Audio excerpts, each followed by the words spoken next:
Hi viewers, welcome to manapasi.com. ఈరోజు క్లాస్లో మనం రన్ అనేటువంటి కమాండ్ ద్వారా ఏదైనా ఫోల్డర్స్ని కానీ లేదా ఫైల్స్ని కానీ ఎలా యాక్సెస్ చేయాలనేది చూద్దాం. ఫర్ ఎగ్జాంపుల్ నేను ఇక్కడ రన్ నుంచి ఎంఎస్ పెయింట్ అని కనుక టైప్ చేసినట్లయితే నాకు ఎంఎస్ పెయింట్ అనేది ఓపెన్ అయింది. అదేవిధంగా మన పీసీ అని టైప్ చేశాను.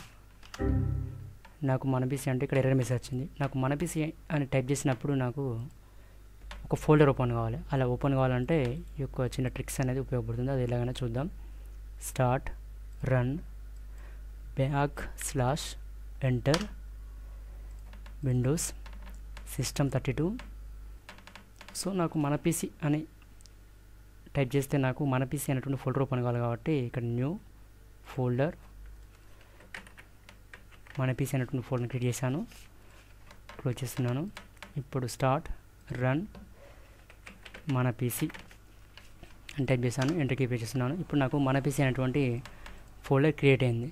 ఓకే, సో ఈ ఫోల్డర్ ఎక్కడ క్రియేట్ అయిందంటే నాకు ఓఎస్ ఇన్స్టాల్ చేసిన డ్రైవ్లో క్రియేట్ అయిందన్నమాట. నెక్స్ట్ అదేవిధంగా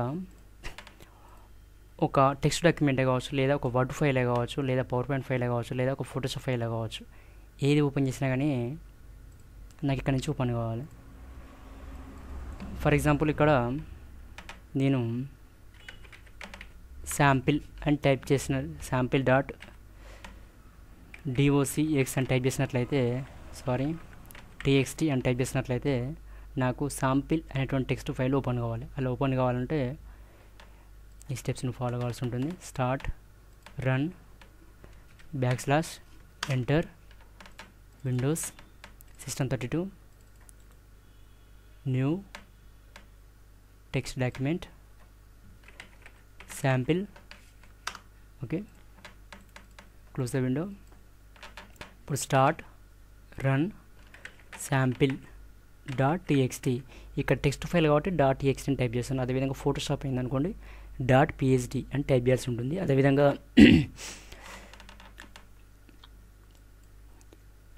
డిఫరెంట్ టైప్స్ ఆఫ్ ఎక్స్టెన్షన్స్ ఉన్న వాటికి ఒక ఎక్స్టెన్షన్ కనుక ఇక్కడ టైప్ చేసినట్లయితే మనకు ఆ ఫైల్ ఓపెన్ అయ్యేటువంటి అవకాశం ఉంటుంది. ఇప్పుడు ఓకే మీద క్లిక్ చేస్తున్నాను. క్లిక్ చేస్తే నాకు ఇక్కడ శాంపిల్ అనేటువంటి టెక్స్ట్ డాక్యుమెంట్ ఓపెన్ అయింది. Okay, thanks for watching this video. ఈ వీడియో కనుక మీకు నచ్చినట్లయితే మీ ఫ్రెండ్స్తో షేర్ చేసుకోగలరు.